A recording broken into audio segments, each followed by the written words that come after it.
नमस्कार दोस्तों, आऊँ अनेहा शर्मा ते अज मैं तुसें गल गलाने आई हूँ। दोस्तों, डोगरी भाशा ते तुस सारे गी बोली लैंदे हो। किश लोग होने न जो डोगरी भाशा लिखी भी लैंदे न, पर क्या तुस जानदे हो पंजाबी भाशा दे जियां कि अपने मूल अक्खर न, अपनी लिपि है। तमिल भाशा दे अपने मूल अक्खर, अपनी लिपि है। भारत वर्ष दी कई सारी भाशाएं दे अपने मूल अक्खर न। उआं गै खंड मिट्ठी डोगरी दे भी अपने अक्खर न, पर अज इस बारे बहुत घट्ट लोकें गी पता है। इसे करिए लोग अज भी जो डोगरी भाशा लिखते हैं वो हिंदी की मूल लिपि देवनागरी च लिखते हैं। हुण तुस सोचा दे होने हो कि डोगरी की मूल लिपि का नाम की है।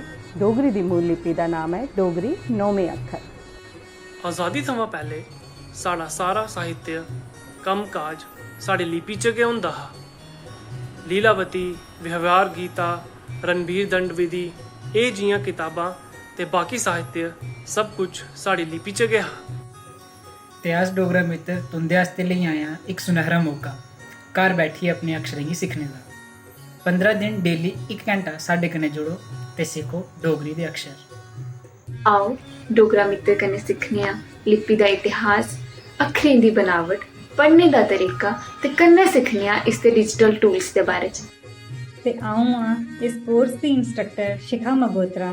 मैं टाकरी लिपि ते PhD कीती दी है श्री माता वैष्णो देवी यूनिवर्सिटी थमां ते कन्नै 7 साल थमां मैं इसी लिपि ते रिसर्च भी करे करनी आं। रजिस्टर करने आस्ते सानू मैसेज या कॉल करियो। धन्यवाद।